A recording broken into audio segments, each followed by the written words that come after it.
Salutations, everybody. I'm Filthygreat, and this is an FG gaming review.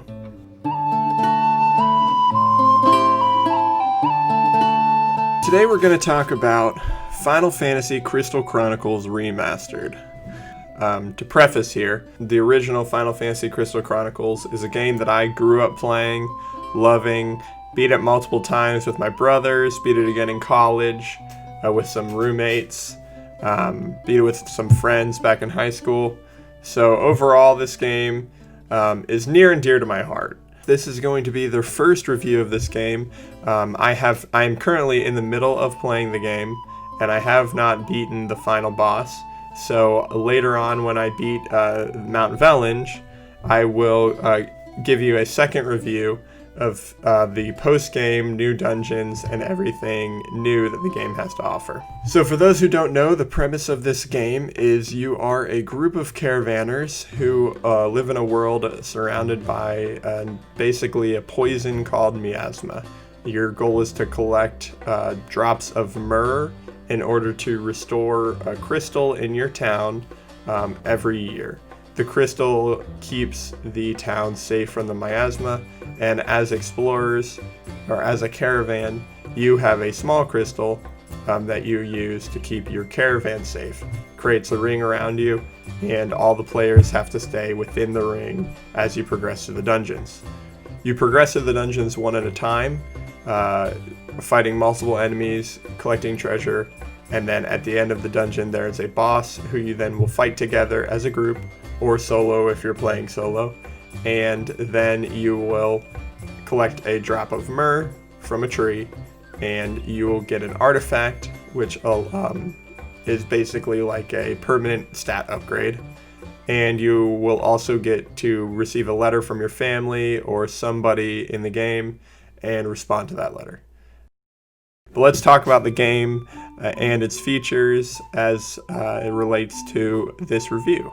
This remaster is a complicated game in terms of reviewing. I was very excited to see this game come out. My brothers and I were planning on getting it day one, hitting a group caravan and just grinding through the game.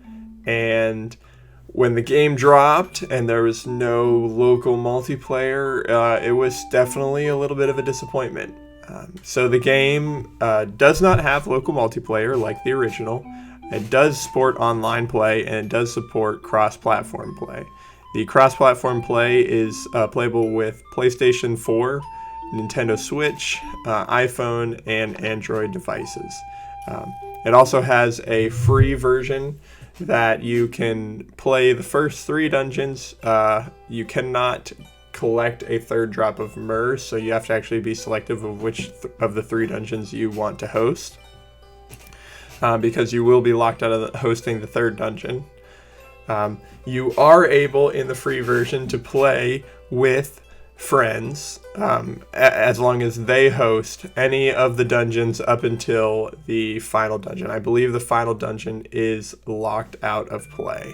So my personal thoughts on the game so far, having played through about year 6 and maybe 20 to 30 multiplayer adventures, I do like being able to play with my brothers and my friends from not having to sit on the couch together. Obviously, I also love being able to play on the couch with them, so that is a huge disappointment for me in not being able to share all of the adventure and just sit down and all play together like we used to be able to. Playing with the controller is certainly nice. I play it on the PlayStation 4. My brothers play it on the Switch. Personally, I feel like the Wi-Fi, the ping and the lag associated with playing in multiplayer have not been horrendous. I've seen people complain about loading screens on the PlayStation 4. I have not had significantly long loading screens. It's definitely noticeable that you're not playing with everybody on the same system. There is lag, but it's not. I've played games with worse lag, I guess. It's not perfect, but it's not horribly horrible. definitely when playing with my brothers, most of us live in the same town, so I've noticed that games with them do run a lot smoother than when I just jump in with a random person. Don't know if that's due to how, our proximity to each other, or what. Maybe it's just because we all have good internet connections, and I'm playing with randoms that don't. I think being able to jump into a dungeon mid-dungeon is interesting. It's certainly nice when you're playing with some friends and they get started a little bit before you, so you can join them mid-dungeon. Also, it makes if you're hunting for a certain artifact or a certain Moogle pocket or pendant, you can look, on the menu, see what dungeons are available and being hosted right now, and you can hop in and, maybe you only have the boss left or a few enemies in the boss left. Certainly makes it a lot faster than going through the whole dungeon, but it is also, you're kind of rolling the dice because you could end up with a really bad group that just started the dungeon, which could be longer than running it by yourself. So it is a little bit of rolling the dice. I've probably played 10 or 15 with random people, and honestly, I've kind of enjoyed it. It's kind of fun to just hop in. I had played the game a lot. I had the guide when I was a kid, and so I, have a lot of the maps just kind of committed to memory and just what you have to do, where things are. So it's kind of been helpful when jumping in with maybe people that don't know how to play or they're new to it, to be able to say hey, come over here, there's a chest, or hey, there's some more enemies over here. Obviously you can't say that out loud, but there's certain ways to just kind of get people's attention in the game that I think it's been a overall good experience. Playing with my brothers has been pretty solid, and my friends, that part has been solid.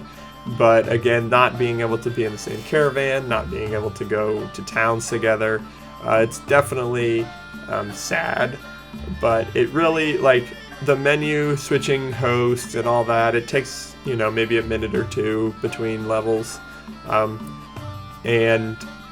the thing is you can I can host a dungeon depending on when you're playing, depending on what element you have in your chalice will be what dungeons you'll have available to you for quick joining and quick hosting. So if I'm at the very end of the world and my friend is in the beginning, I can still jump in with them immediately, which is arguably actually faster than moving the caravan all the way from the last level to the first level.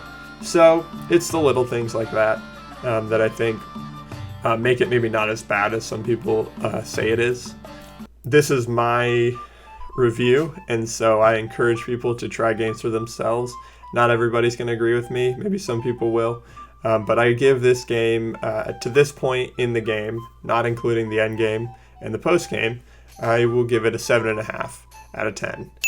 7.5, I think there's definitely a couple places where the developers missed, but I think I love the game so much, and even though the gameplay is very simple, and the concept is pretty simple, and even though it's not perfect, I still enjoy the crap out of it. I still like just hopping on, trying to get a couple artifacts, trying to get some equipment, some materials for stronger equipment, just doing some dungeons with randoms, doing some dungeons with my brothers. The experience has been good. So that is my official review. And I will give another review whenever I progress through the post game and some of the harder dungeons, and I'll let you guys know what's up with that. But thanks for watching. Like and subscribe and hit the notification bell. I think that's what everybody says. So yeah, this has been an FG review. Have a good night.